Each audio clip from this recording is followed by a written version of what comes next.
बिस्मिल्लाहिर्रहमानिर्रहीम। हमने 4.7 एक्सरसाइज मुकम्मल की। तो हमें 4.1 से लेकर 4.7 तक हमने इक्वेशन हमें जो दे रखी थी क्वाड्रेटिक इक्वेशन, वो एक वेरिएबल एक्स में थी या वाई में थी। तो हमने उस इक्वेशन को हमने सॉल्व किया 4.1 में, 4.2 में, 4.3 में, 4.7 तक। हमने उसके रूट्स की बातें की हैं, हमने उसकी नेचर की बातें की हैं। तो आज हमने एक्सरसाइज 4.8 की बात करने लगे हैं। इसमें जो टॉपिक है वो है system of two equation involving two variable. अब इससे जो अगली एक्सरसाइज हैं वो उसमें हमारे पास क्या है कि ऐसी दो इक्वेशन जिसमें दो वेरिएबल दे रखे हों, तो उसको हमने कैसे सॉल्व करना है, आज का हमारा ये टॉपिक है। फिर दोबारा सुन लीजिएगा, 4.1 से लेकर 4.7 तक हमने अपनी एक इक्वेशन की बातें हम करते रहे, एक वेरिएबल के साथ हम बातें करते रहे। जबकि हमारे पास 4.8 में जो इक्वेशन आ रही है उसमें दो दो वेरिएबल दे रखे हैं। तो दो वेरिएबल को मालूम करने के लिए उसके लिए हमें दो इक्वेशन का दिया होना ज़रूरी होता है। तो इस एक्सरसाइज में 4.8 में जो हमारा टॉपिक है वो है system of two equation involving two variable. तो ये इसकी डेफिनेशन है, सिस्टम ऑफ सिमल्टेनियसली इक्वेशन का क्या मतलब है। इसका ये मतलब है to determine the value of the two variable we need, यानी कि ऐसे हमारे पास हमें दो इक्वेशन, पेयर ऑफ इक्वेशन की ज़रूरत होती है जिसमें दो वेरिएबल दे रखे हों। उसको मालूम करने के लिए जो हमें इक्वेशन का जो पेयर दे रखा होता है उसको कहते हैं, सिस्टम का नाम देते हैं। यानी एक से ज़्यादा इक्वेशन दे रखी हों तो याद रखिएगा उसे हम सिस्टम का नाम देते हैं। तो लिहाजा आज हम 4.8 की हम बात करने लगे हैं। इसमें दो दो इक्वेशन हैं, दो दो वेरिएबल हैं। तो जितने भी वेरिएबल हों उतने ही इक्वेशन का होना ज़रूरी होता है। तो इसमें क्वेश्चन नंबर 4.8 का जो क्वेश्चन नंबर 1 से लेकर 7 तक, इन तमाम क्वेश्चन में एक इक्वेशन लीनियर, एक इक्वेशन हमारे पास क्वाड्रेटिक इक्वेशन दे रखी है। मतलब लीनियर का मतलब यह है कि उसमें s की पावर 1 हो, y की पावर 1 हो, और क्वाड्रेटिक का मतलब यह है कि उसमें डिग्री 2 हो। जिसमें हमारे पास आप देख सकते हैं इन तमाम सवालों में 1 to 7 में एक लीनियर है और एक हमारे पास क्या है, क्वाड्रेटिक है। तो हम ऐसा करते हैं, इनको हम सोल्व करने के लिए जो हमें तरीका ये है कि इस एक लीनियर में से एक वेरिएबल को हम अलग करके दूसरी इक्वेशन क्वाड्रेटिक में पुट करवाएंगे। तो क्वाड्रेटिक में पुट करवाने से तो वो फिर हमारे पास इक्वेशन कन्वर्ट हो जाती है, रिड्यूस हो जाती है। Quadratic equation in one variable में वो रिड्यूस हो जाती है।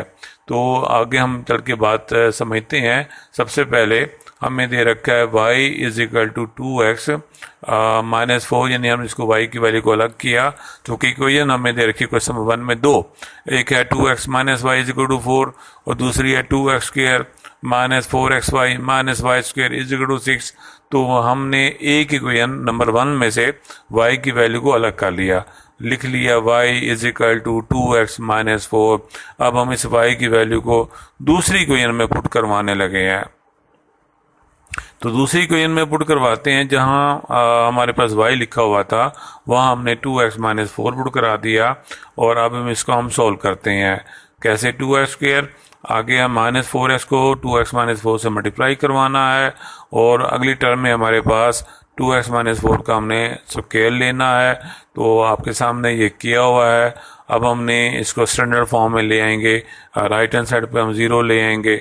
अब इसको सॉल्व कर लेते हैं। 2x square minus 8 square minus 6x square होता है, प्लस 16x आ गया और माइनस 4x ब्रैकेट हटाई तो प्लस 16 बन गया, माइनस 16 आ गया। इसको मज़ीद सॉल्व किया तो minus 10x square plus 32x minus 22 is equal to 0 आ गया।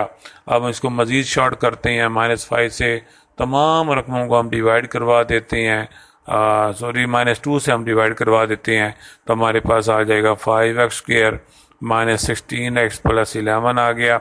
अब ये जो इक्वेशन आई है ये एक क्वाड्रेटिक इक्वेशन है, लेकिन एक वेरिएबल में है, वन वेरिएबल में है।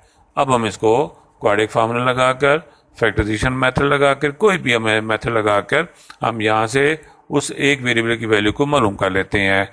तो आपके सामने हमने फैक्टराइजेशन से हमने सॉल्व कर लिया है, और -16x के हमने दो ऐसे टर्म लिखनी है कि ऐड करें तो -16 आए और इसको मल्टीप्लाई करवाएं तो 55 आए।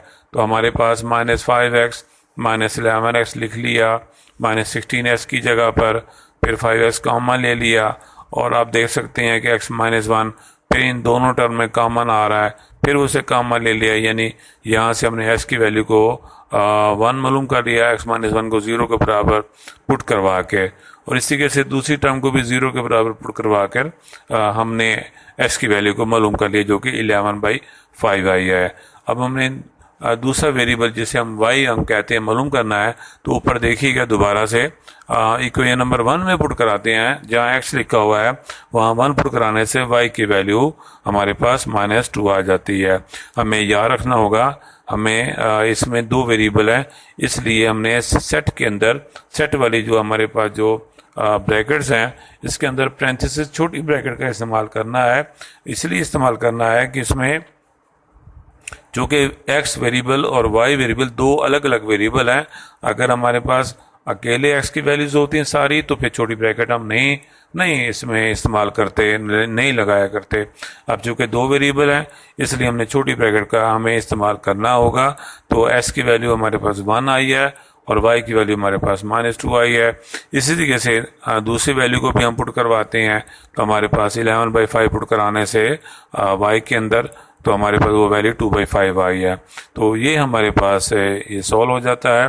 अगर हमने इसे चेक करना है कि हमारा आंसर सही है या गलत है, तो हम इसे x की वैल्यू 1 को, y की वैल्यू को -2 को, इन दोनों में किसी एक इक्वेशन में पुट करा के देखते हैं, तो हमारे पास लेफ्ट हैंड साइड और राइट हैंड साइड सेम आ जाते हैं।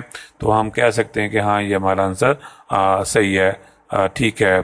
तो लिहाजा 1 to 7 क्वेश्चन, ये सारे के सारे क्वेश्चन हमने इसी मेथड से करने हैं कि हमें एक लीनियर और एक क्वाड्रेटिक, हमें दो अलग अलग इक्वेशन और दो वेरिएबल में जब दे रखी हो, तो उसके लिए क्या मेथड लगाना है। जैसे कि क्वेश्चन नंबर हमारे पास 5वां है, तो आप इसमें देखिएगा x + y = a + b है।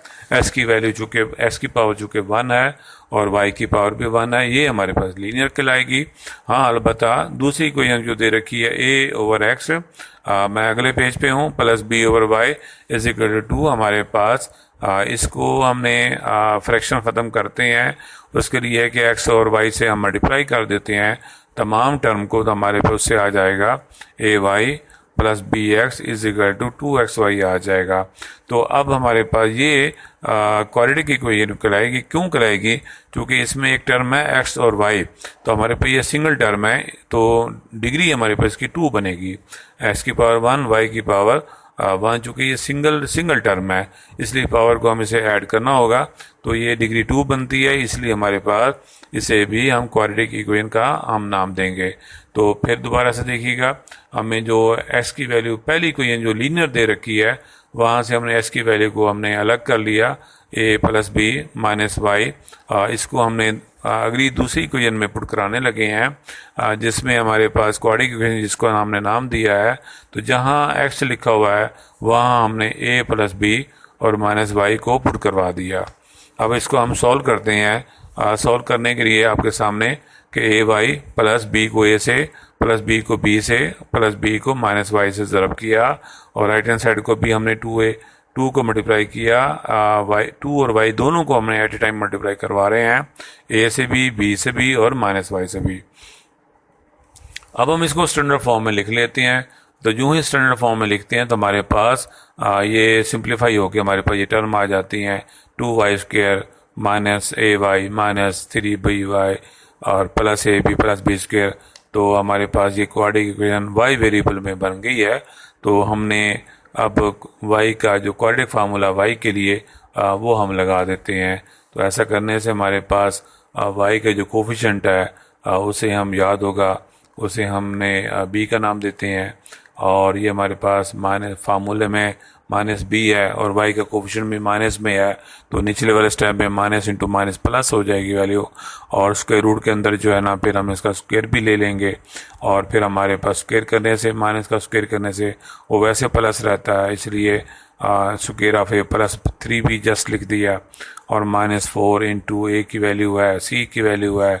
अब इसको हम हल कर लेते हैं, हल करने से हमारे पास स्क्वायर रूट के अंदर a square plus b square -2ab आ जाता है। आपस में इसको टर्म को हमने हल करके देखा तो हमारे पास मज़ीद इसको हमने शॉर्ट फॉर्म में लिख सकते हैं। ये हमारे पास square of a minus b बन जाता है, और स्क्वायर रूट और स्क्वायर आपस में कैंसिल होने से हमारे पास जस्ट a माइनस बी रह जाता है। तो अब हम तीसरे पेज पे हम चलते हैं।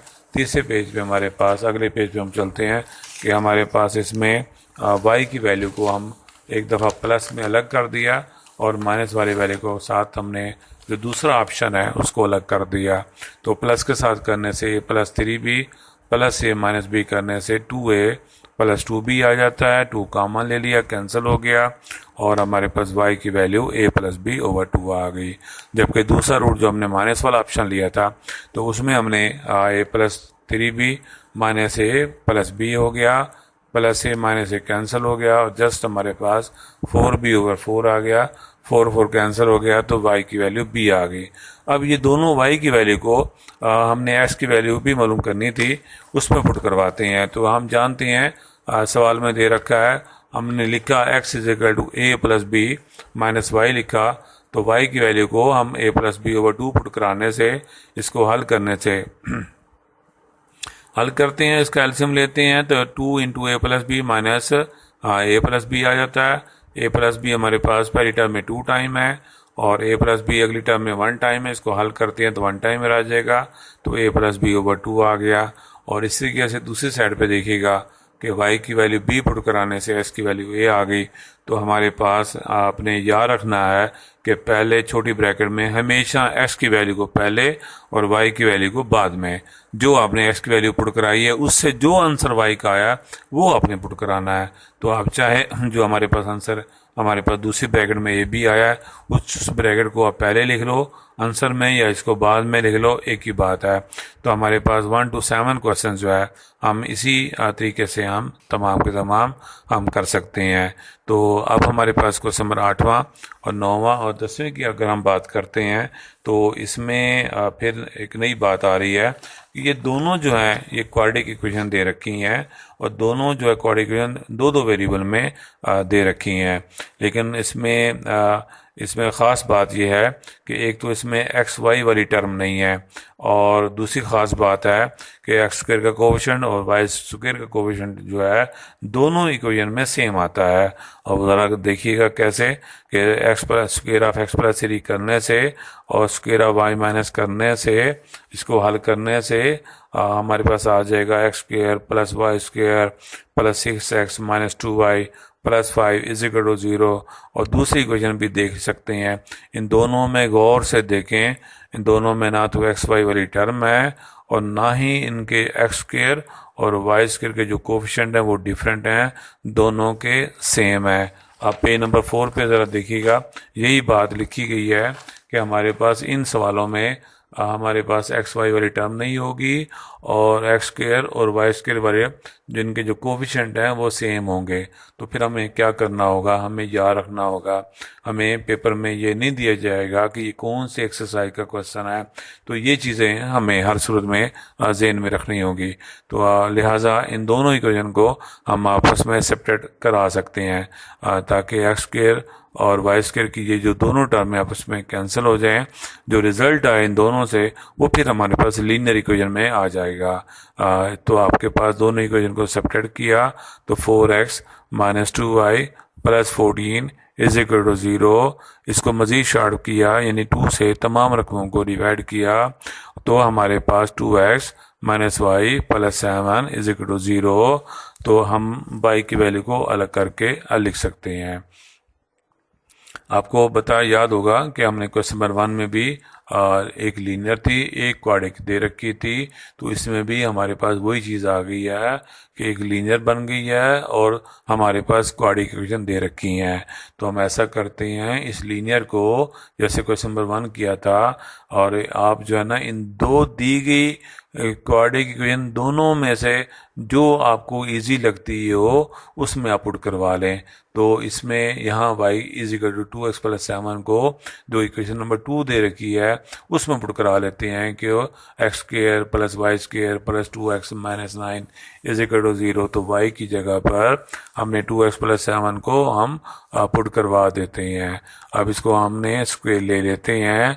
इसको सिंप्लीफाई करने से 5x square plus 30x plus 40 is equal to 0। इसको मज़ीद शॉर्ट फॉर्म में कर लेते हैं कि 5 से तमाम टर्म को हम डिवाइड कर लेते हैं। तो अब हमारे पास ये जो क्वाड्रेटिक इक्वेशन आई है इसको मज़ीद अब हम फैक्टराइज करके x की वैल्यू को मालूम करेंगे। तो फैक्टराइज करने का तरीका आप जानते हैं कि 6x की हमने दो टर्म ऐसी मालूम की कि ऐड करें तो 6x आए और मल्टीप्लाई करवाएं तो 8x स्क्वायर आए। तो हमारे पास 4x प्लस 2x हमने 6x की जगह पर हम लिख सकते हैं, हमने लिख दिया। यहाँ से हमने कॉमन लिया, दूसरी टर्म से भी हमने 2 कॉमन ले लिया, फिर हमने देखा तो x प्लस 4 कॉमन है तो फिर हमने कॉमन ले लिया। इस तरीके से आसानी के साथ हम x की वैल्यू को मालूम कर लिया हमने, इज इक्वल टू -4 और x इज इक्वल टू -2। अब हमें y की वैल्यू भी चाहिए है तो इक्वेशन नंबर 3 ऊपर दिखेगा, दरमियान में ऊपर दिखेगा। इक्वेशन नंबर 3 में x की वैल्यू को बारी बारी जब -4 पुट करवाया तो y की वैल्यू -1 आई। इसको साथ ही हम आंसर में लिख देते हैं ताकि आपस में ये मिक्सअप ना हो जाए। तो आंसर में x की वैल्यू -4 थी तो y हमारे पास -1 आया। इसको हमने एक ब्रैकेट में छोटी ब्रैकेट पेरेंथेसिस में लिख दिया। इसी के से x की जो दूसरी वैल्यू -2 पुट कराने से y की वैल्यू 3 आई। तो इसको भी हमने रिस्पेक्टिवली दूसरी ब्रैकेट में हमने साथ ही लिख दिया। तो इस तरीके से हमारे ये आंसर हमारे पास ये आंसर आ जाता है। तो अगर वही बात अगर चेक करना हो कि हमारा आंसर सही है या गलत है तो आप किसी भी इक्वेशन में दी गए सवाल में हम पुट करा के दे सकते हैं और हमें इससे पता चल जाएगा कि हमारा आंसर सही है या गलत है। तो हमने आज एक्सरसाइज 4.8 पूरी की पूरी एक्सरसाइज हमने बात कर ली है। तो अगर कोई क्वेश्चन से अगर आप ना समझ पा रहे हो तो आप मुझे प्लीज़ ज़रूर बताइएगा। इंशाल्लाह कल हम 4.9 की हम बात करेंगे। Thanks so much. अस्सलाम वालेकुम।